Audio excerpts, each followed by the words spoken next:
Recording. Somebody once told me the world is gonna roll me. I ain't the sharpest tool in the shed. She was looking kind of dumb with her finger and her thumb in the shape of an L. Now Voracek turns, shoots, and scores! Jake Voracek with the overtime winner for the Philadelphia Flyers, 38 seconds in, ending the Capitals' home win streak at 12 games. Now, Andy Robb, Ken Prell, the Philly Hockey Guys. Full disclosure here, this was actually your pick this week. What we needed to do was something that's all-star related, and we didn't have anyone that died that makes music.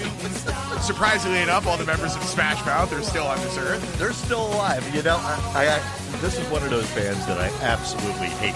Yeah, the lead singer of Smash Mouth went on to have success as Guy Fieri. Yes, Didn't he? They were separated at birth, I think. I actually had a run-in with Smash Mouth. Not a run-in, but when I was a morning show producer at WPST, they came in for a concert or whatever. What a bunch of douchebags. Smash Mouth? Yes, Smash Mouth. Like, we did an interview before they went on to perform.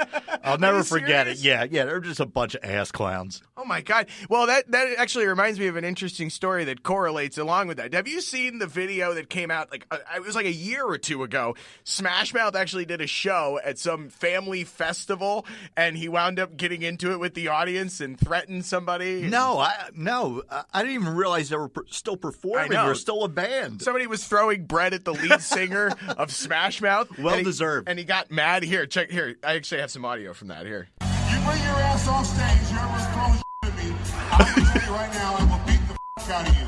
Okay? Are they playing All-Star? Yeah. That's poetry Yeah. right there. That's a perfect synopsis for what happened to that band. Yeah, Their most popular song in the background, and then him threatening to beat up his own fans. And this was at a family festival? Yeah, it was at a family festival in Colorado, I think. I'm not surprised at all. Someone kept throwing bread at Smash Mouth man, Guy Fieri. Believe it or not, this is a hockey show. Yes, welcome to the Philly Hockey Guys. I'm Andy. I'm Ken. And I'm sorry. I'm still just amazed at the fact that you met Smash Mouth. And you haven't told me that until right now. No, I mean, I've been lucky to meet a bunch of bands and stuff like that, but they were always the ones that kind of stood out to me as just being a bunch of just classless jerks. I've met a lot of bands too for doing press stuff with the rock station. I'd probably say one of the bands that kind of gave a hard time and weren't very friendly with their fans from the show that I was at was Disturbed. Really? Yeah. The lead singer who looks like Howie Mandel on Deal or No Deal. Yeah. He's actually a really short guy, and they were doing a meet and greet. We brought a bunch of winners backstage during the show, and they were just real quiet, just signed it, did a picture, and just left. And I was like, oh, thanks. Thanks for taking a few minutes for your fans. Yeah, but at least they weren't insulting to their fans or threatening to beat them up. You bring your ass off stage, whoever's throwing We've gotten so far off track, and we're only 5 minutes into the show, but Not even 5 minutes. Well, hey, we're going to get to what happened last night, Flyers winning a game. But first, just in case if you haven't heard yet, our contest number 2 is now live on Reddit, Facebook, and Twitter.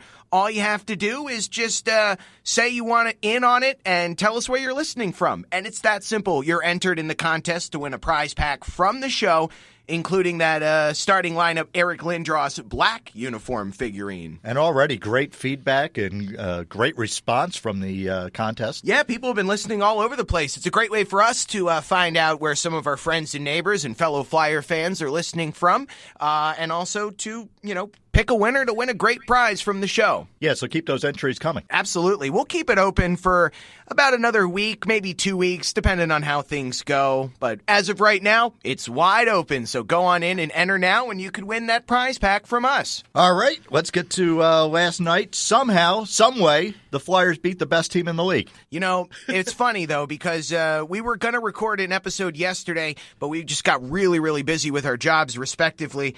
We said to ourselves yesterday, yesterday bbore we both left work. We were like, all of these losses that we got, watch, tonight's going to be the game where the Flyers pull out a win and they're going to beat Washington. And we said that kind of, sarcastically, like, oh, watch, here it is, it's going to happen. And it actually did happen. What are your thoughts? Well, I think, one, the Flyers got a little lucky because they were playing Washington. Washington had like a week off because of the snowstorm. So this was their first game. So they caught them a little rusty in that first period. Flyers were able to jump out to that 2-0 lead, and then you kind of saw that Washington got their skating legs back. It was like that Penguins game all over again. By the time that second period hit, I was like, oh, there goes that 2-goal lead, just gone in the span of 5 minutes. The first 15 minutes of that second period, oh rough. My God. They were unloading on the Flyers. I mean, the Flyers were outshot, I think, 11-0 at one point. Something like that, yeah. It was right around those numbers, but yeah, they were really not letting up on the gas in that second period. The Washington Capitals, I mean. Yeah, so Neuwirth was just under heavy attack, and it was 2-2, and then Voracek able to fight back after a couple power plays. Flyers got kind of back into the game and were up 3-2 at the end of 2, which kind of just shocked me. A lot of those penalties that the Washington Capitals took wound up being, a big help for the Flyers. Going on the power play 6 times, or was it 7 times? It was somewhere around there. It just changed the momentum of the game, and it allowed the Flyers to actually have some offensive zone time, ice time, which was really lacking for most of that second period. And, things were starting to get ugly there for a little bit. I really thought tempers were going to start to flare over, boil over. Did you catch NBC SN's little gaffe where they kept the camera on Wayne Simmons for like 5 seconds while he was blatantly just cursing up a storm? He's like, yeah, you little blah, blah, blah, blah, or whatever. Yeah, that was fantastic. If you're going to be a director of, directing a Flyers game, you got to be really quick with Wayne Simmons because you just never know what that guy's going to say. Language. Exactly. Thank you, Captain America. But overall, I mean, just a great win for the Flyers, especially heading into the All-Star break and coming off of the last kind of week of just terrible losses. See, I'm not going to say it was a great win. I'm going to say it was a very necessary win, one that needed to be done. And they went in, they rolled their sleeves up. Times were hard at times, but they pulled it out. They got it. It was more of a necessity, I think, than anything else. See, I think when you're playing a team like Washington, and especially they had won 12 in a row at home, 35, 8-4 on the season, 74 points. Sure.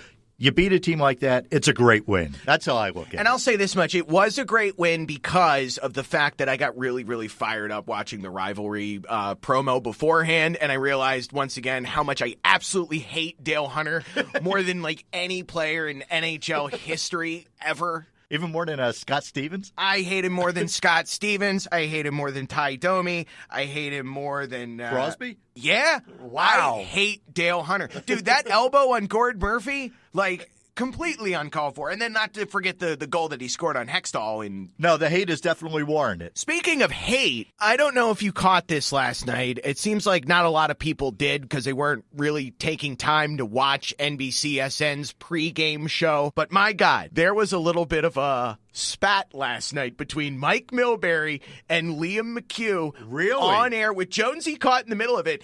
And Liam McHugh was basically taking shots at Milbury saying he's not doing a good job, so to speak. He's not lying. McHugh was sitting down with Darren Drager for a little bit, and they were actually, talking like trade deadline and like Stamkos and all this stuff. Then off camera, you hear Milbury go, "Oh yeah, you'll suck up to him." And then McHugh's like, well, I have a reason to. He actually does his job right. He said something along those lines. Wow, that's fantastic. And as soon as that happened, I was like, oh man, shots fired. And I was like, okay, this can't get much worse. But then they go to break. The last thing McHugh says before they go to break says, and then we'll come back and we'll see how many more times Mike Milbury tries to interrupt. That's I great. couldn't believe it. And then Milbury really lost it for a little bit. He was like, I don't understand why, I'm here and, you always like, blah, blah, blah. He was basically winding up a storm. But it was some of the most awkwardly hilarious exchanges ever. Just have Jonesy in the middle of it. And if anyone saw this last night, you know exactly what I'm talking about. This little thing between Mike Milbury and Liam McHugh. They really I don't think they like each other at all. And it's bleeding through on the broadcast. It's like what we talked about, being objective. Stop it. Yeah, well, I completely missed that because nationally televised games, if I see Milbury, I immediately turn the channel and I'll come back once the game started. So I didn't even bother watching the pregame last night. Listen to me. Hear my words. Every time you have now with this pregame stuff with McHugh and Milbury, watch it. I'm telling you, I was not expecting this to happen, and it was like a diamond in the rough. It was beautiful, and it was one of the most hilarious things I've ever seen. Yeah, I'm sorry I missed it. Yeah, because, I mean, it basically pretty much set up and confirmed. Everyone else on that set at NBCSN, they don't like Mike Milbury either. And I started to think, I'm like, maybe they're not going to renew his contract when it runs out. Oh, you can only hope. Speaking of NBCSN, real quick, we're going to get to the game in just 1 second. One more thing, got to throw out a compliment, an attaboy. How great was Brian Boucher in between the glass last night? I love Boucher in between the glass. He was great. He was fantastic. You know what I like the most about having Bouch down there in between the glass? Goaltending is one of the most hardest positions in the NHL. You get an in between the glass analyst, they might not know too much about it. You get a goaltender in there, a former goaltender, he really offers up some different kind of perspective. Which was really, really cool to see last night. I mean, I was really impressed by the work he did last night and love to see him in between the glass for more Flyers games. Yeah, absolutely. All right, well, let's get to the game last night. Of course, the Flyers came out looking strong, as we talked about, jumped up 2-0 early on. Goals by Braden Shen and Ryan White. And that Shen goal was just... all three plays to get it to the net were just beautiful. Perfect passes, perfect setup, great execution on that goal by Shen. As soon as I saw him hit it up, I was like, that's going in. I'd like to take a little credit for that because ever since I kind of bashed Braden Shen, he's been on fire. Publicly on this show. Yes. 5 goals, 6 assists, and so 11 points in his last 11 games. So he's averaging a point a game right now. And ever since the trade. Yeah. So I don't know if he's out there trying to prove something or if there's kind of pressure. Maybe their parents are like, whoever has the better season for their team gets a pony. A pony? I don't know. That's the first thing I thought of. Very nice Mom Shen voice, though. I like that. My boys are going to play hockey, and I don't know. And the fact that he's doing this, and especially the last 4 games without Couturier on the ice, it's been impressive. Yeah, he's a guy that's really stepping up. And then, as we said, the second period, Washington came out, looked great. They tied the game up at 2, but then Jake Voracek scored his first goal of the night. Right off of the face-off, basically, off a feed from Giroux. Real quick, went right in. What a great play. Holpe didn't even, he had no idea what was going on. It was already in the net before he realized that was even shot. Which would also go along with the second goal that Voracek also scored, and we'll get to that in just a bit. But yeah, Voracek on fire right now. It was actually his first multi-goal game since December 21st, 2014. It's a long time coming. Another guy over his last 10 games, 4 goals, 7 assists. So, I mean, I think Jake Voracek, we can officially say, is back. Well, I mean, he never really went anywhere, but I think he's starting to hit that stride, kind of like a how Stella got her groove back type thing. How Jakey got his groove back? Oh, yes, well, you see, I got my groove back because I wanted to play I play the hockey and I tried to get the puck into the net and make good plays. So that's what we do here. Fantastic. Thank you very much. So then the third period comes along. You know what I just realized when we do our recaps? We don't do that thing anymore with the guitar riff. No, yeah, do we still have that? It's somewhere around here. Third period. There we go. Hey, haven't heard that in a while. All right, so third period, Burakovsky from the Capitals scored his second goal of the game. Just a little bit under 4 minutes into the third period, tied it up, making the game 3-3 at that point. And then it led to a very evenly matched third period, I say. Evenly matched until just a little over 2 minutes left. Flyers penalized, had to go on the penalty kill. I thought for sure, here we go, another game we're going to lose in the last 2 minutes. It would be par for the course, especially the last couple weeks. Yeah, Matt Reed taking that penalty, kind of an unfortunate one, kind of bad timing, but the Flyers did it. They held out for that remaining 90 seconds of the game and then went on into overtime. That overtime period didn't last too long, did it? No, 38 seconds. Woohoo! And Jake pulling a Yager. I was just about to say, absolutely taking a page out of the Jaromir Jagr textbook with that play coming right around the net, sneaking right over the shoulder. Oh, it was beautiful. And when he was on the other side of the net, back behind the net, and he did that cut backwards, came back around the net, and then, almost breaking some ankles, pops it up on the top shelf there, and that was beautiful. Definitely a page out of old number 68's book. Yeah, I mean, it was great to watch. I got a little nervous there when I went to look at the replay because I thought, I didn't. That's like salt in the wound. I love when games end like that, especially if you're in like your visiting arena. Yeah, and they're like, after review, your team still lost. Like, that's great. That's funny. Drive safely. Try not to cry too much on the roads tonight. It might freeze on roadways. Nah, there's plenty of salt though in Washington. That's true. So yes, you don't have to worry is. about the roads freezing. Yeah! We're gonna play that sound. Wow. This is like the throwback tour of the sounds that we haven't used in like 20-some episodes. But yeah, not a very long overtime period, but you know what? Hey, as long as we get a win out of it, I don't care how long the damn thing lasts. 38 seconds is good with me. Yeah, absolutely. And no shootout. That was fine. I wasn't too keen on giving the Capitals a point, but you know what? They have such a commanding stranglehold over the East right now. It's like 1 point doesn't even mean anything. I mean, that's small potatoes. Yeah, they now have 74 points on the season. Something. Let's just say they're quite far ahead from us. And that's what I said last night after the game. I was like, "Oh my God, we actually beat the Capitals." And then I thought to myself, I'm like, when the hell have I ever said, "Oh my God, we actually beat the Capitals"? That's a sign that times are changing. Yeah, but the Caps they're playing great hockey this year, especially at home. So, like I said earlier, a great win for the Flyers. How about rubbing salt in the wound for us last night? Every time either Williams touched the puck or whoever else, they're like, the former Flyer. Richards.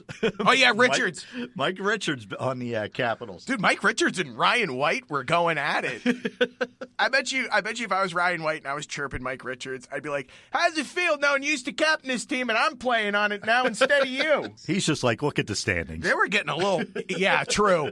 But it was getting a little feisty on the ice. It was. Tempers were starting to boil over a bit. I kind of wanted to see some kind of scrap, but you know what? As long as they won on the scoreboard, who cares? So now we head into the All-Star break. Flyers now 21, 18, and 8, 50 points. All-Star. I just thought, I thought we were done. I thought we'd play that in the beginning. Yeah, that's it. That song is worse than Chlamydia. Yeah, I'm not even going to comment on that. Thank you, Dave. Thank you for bringing some normalcy to the show. But yeah, Flyers 5 points behind the Penguins now for that last wild card spot. The thing that concerns me is that the Flyers do have to climb over a bunch of teams, not only to catch the Penguins, but got to get past the Devils, Carolina, Montreal, Ottawa.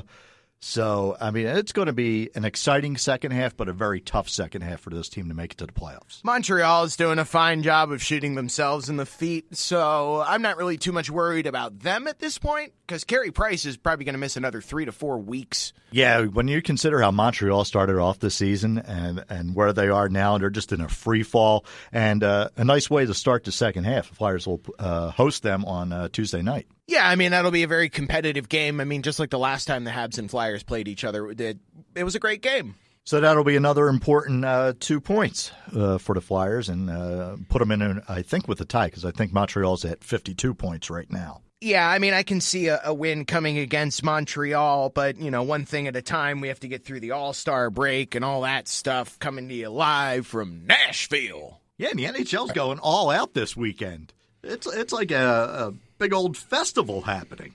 Yeah. NHL All-Star Friday night, live in Music City. Yeehaw.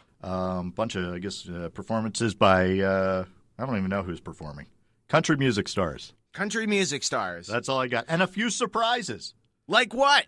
I have no idea. It just says a few surprises. I guess that's why it says? Yeah, a few surprises. Although it is hosted by Kimberly Perry. Who? From the band Perry. You mean Katy Perry? No, Kimberly Perry. Who the hell's that? She's a looker. What are you talking about? She's hot. Okay, she probably makes crappy music, though. I like the band Perry. They're not too bad. Better than Smash Mouth. I think Michael Barkan singing a folk record is better than Smash Mouth. So I'll tune in to watch that just to see her. You can watch it then, because I'm not going to watch a country music concert. Because let me tell you, when I think hockey, I think country music. Well, the game's in Nashville, so what else are you going to do? Have the honky tonk man come out and just hit people with guitars. He's just a honky tonk man. See, now that would be cool. Maybe he's one of the few surprises. The honky tonk man? Yeah.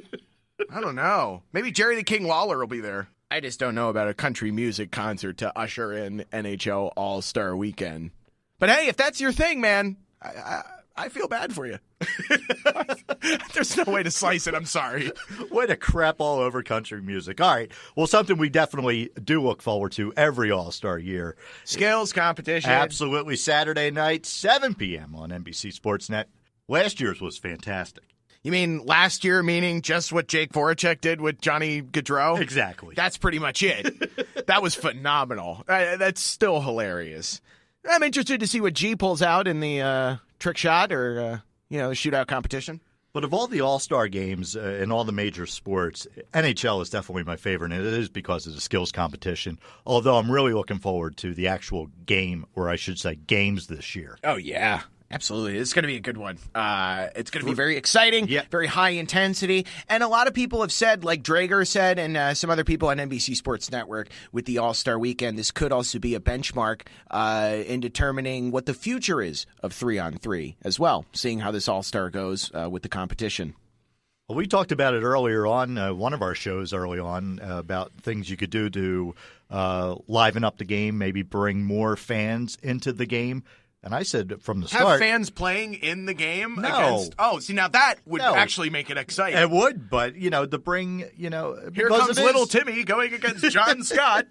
Because let's be honest, hockey is the fourth, most popular sport. So how do you get more people interested in it? Maybe more scoring, more open ice. So the 3-on-3 has certainly worked. I'm all for, 4-on-4 hockey. Oh, I thought the answer for bringing in more fans was country music and the band Perry.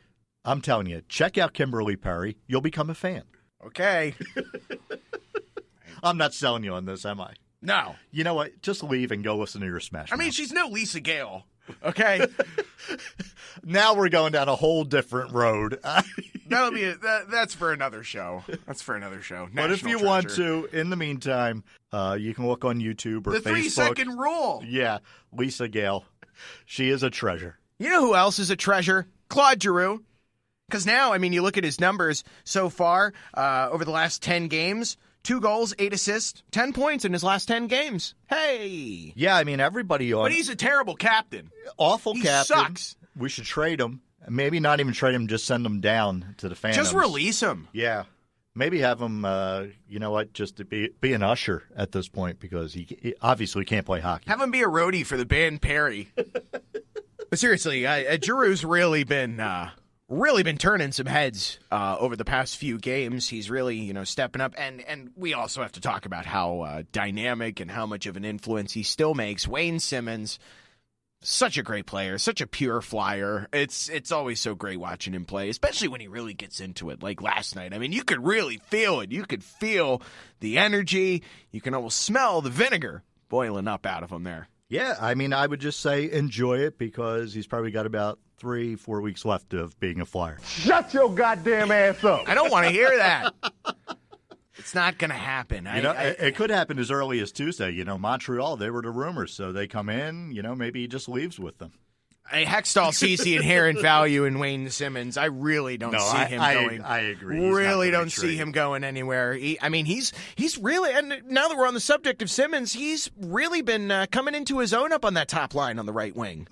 Really the top 2 lines, and that top line has been fantastic. The second line has kind of slowed down a little bit since the Couturier injury, so hopefully they can get him back. What really concerns me about this Flyers team is the bottom 6. They're getting no production out of the third and fourth lines. And no matter what Hextall does, juggling the lineup, there's just no production whatsoever. I still like Bellemar's hustle. I think that he puts it all out there on every shift that he takes. All right, I was just using this as an excuse to kind of hammer Umberger. Well, yeah, but hey, he was really close to getting a goal last night. Oh, okay, really close. That's good enough now. Real disappointed. He's just painful to watch. I don't understand why he keeps dressing. Why can't we get Wheel on the ice? Yeah, why can't we get Wheel on the ice? I don't know. I don't know. Umberger's got to have dirt on somebody. All I know is he's just not contributing anything right now. So I'm just looking for any kind of change in that bottom six. What kind of changes can you see being made to that bottom six? Either big changes, small changes, coming over the next few games once All-Star break finishes up. What kind of changes would you see maybe the Flyers making to that bottom six? I think you made that trade, so Wheel would definitely be one guy I want to see out there. I know there's not. I know it's a tough question. There's not a lot down in the AHL, and yes, they have some cap room now, but I mean, I don't know what kind of moves you make unless you're going to go out and look to trade Schultz or Streit over the next couple weeks and potentially bring in somebody for the bottom six that way. But I think maybe Hextall's probably looking at draft picks if he moves either of those guys. Yeah, there's been some buzz building up over the last day or so about other teams possibly being interested in either Schultz or Mark Streit. I could see Streit being one of the most valuable pieces that the Flyers could offer up in a defensive trade.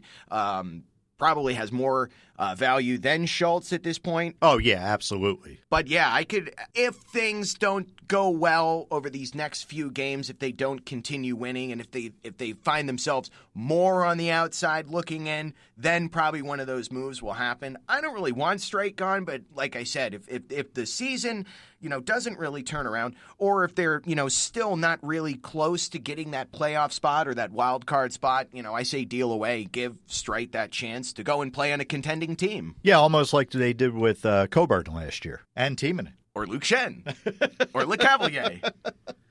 I could keep going, I'm sure. That's enough. Why don't we... Justin Williams, Patrick Sharp. Mike Richards. Jeff Carter, yeah. Mm-hmm. Hartnell's not with a contender yet.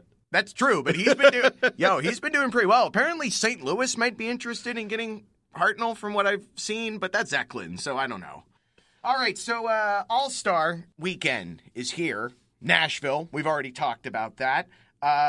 We've gotten some information coming in about when or what specific areas of All-Star Weekend Claude Giroux's going to be taking part of. What do you got, Ken? Yeah, it looks like he's going to take part in the skills competition on the accuracy shooting, stick handling, and shootout portions of the skills competition. I think that the stick handling thing, he shouldn't even compete. They should just show that GoPro video and be like, there's his submission. That GoPro video is unbelievable. That was phenomenal. I think everybody that was in that video was awesome. Yeah, I got to even give Malkin credit Yep. for that. He was awesome. Thomas Tatar was awesome as always, and both the Sedins too. But yeah, G really stole the show with that puck handling drill that he was doing. I couldn't believe that. I'm looking forward to seeing the skills competition tomorrow night. Now that we're on the subject of the All-Star game, let's talk about something that everybody's been talking about, which really shows one, the collective power of the NHL's fan base, but also the collective power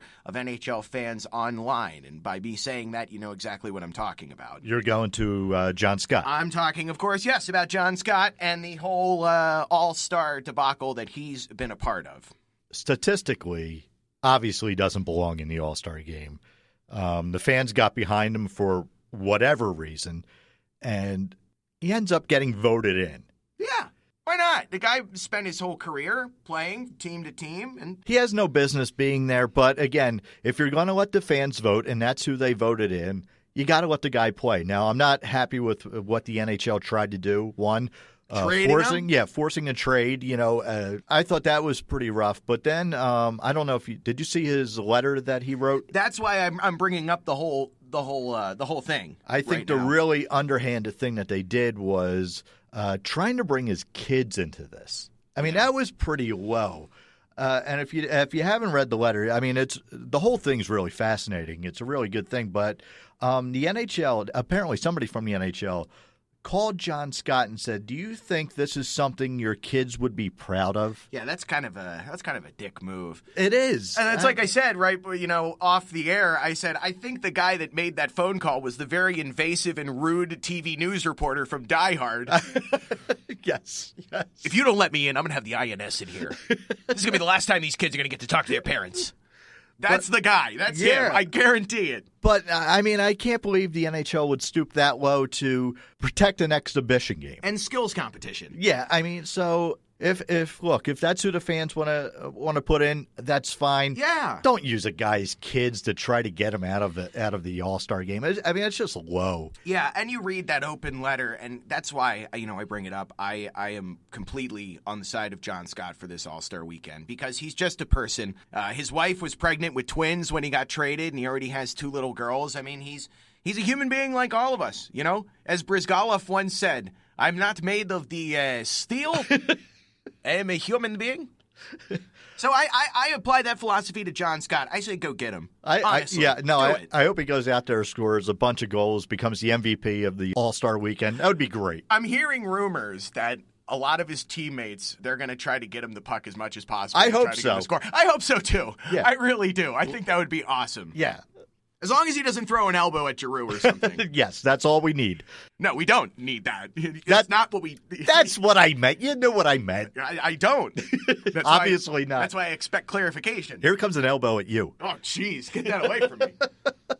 If you want to talk about dirty plays real quick, how about that hit from that one guy from the Calgary Flames cross-checking that official? Oh, my God. Oh, man. I don't know what's worse, the actual hit or him trying to cover it up afterwards. Dennis Weidman? Yeah. I mean, Weidman, it says, I took a hit earlier on in that shift. I didn't know really where I was, and I looked up, and there was the official, and it just happened to knock him over. But really, I mean, you look at the video, he full-on cross-checks the official. He probably just bent down and was like, sorry, I was eating a Milky Way. Dennis Weidman eats Milky Ways. He has no regrets over this. But I guess, win. Yeah, I guess he's suspended indefinitely and has a hearing early next week. I think on Tuesday at the NHL offices. So. Yeah, good. And speaking of scumbags, it turns out that I believe the Sharks have cut Raffi Torres from the team. It's about time. Was his suspension? I believe his suspension was still ongoing. Okay. But they got rid of him. All right. Well, that's good. Raffi Torres. No place for him in the NHL, except for Pittsburgh. Watch. They're going to pick him up. Watch what's going to happen. That would not shock me. All right, well, you want to go over contest details before we wrap this one up? Yeah, we did that earlier, but you still have plenty of time to enter Philly Hockey Guys official contest number 2. You can win a 1999 starting lineup black uniform Eric Lindros figurine, as well as some Philly Hockey Guys stickers and maybe some random trading cards. Might be some good ones in there. Might be some duds. I don't know. We're going to be honest with you. But enter today. We have a post on Reddit Flyers, or if you see us anywhere, just comment to us. Be like, hey, I want in on the contest, and just tell us where you're listening from. And you can also do that on Twitter and, of course, on our Facebook page. And Twitter is at Philly Hockey Guy. That's right, because once again, they would not give us an S. And on Facebook, it is Philly Hockey Guys Podcast. We really try to confuse you here. Yes. But seriously, we're going to keep, like we said earlier, we're going to keep the contest open for a while. We'll make this submission window nice and big. So if you want to try to win this sweet Lindros figure, it's quite a rare item and some other cool stuff, some cool flyer stuff from the show, enter today. You have quite a bit of time left. All right. Well, that'll do it for us. Enjoy the All-Star game.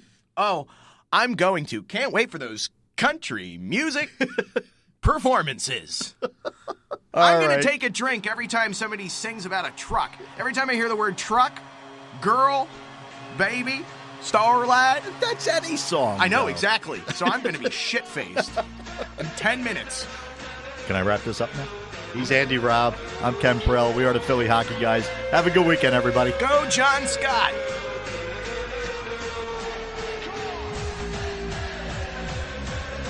Thanks for listening. Be sure to like the Philly Hockey Guys podcast page on Facebook. Follow us on Twitter at Philly Hockey Guy. And subscribe on iTunes, TuneIn, and SoundCloud.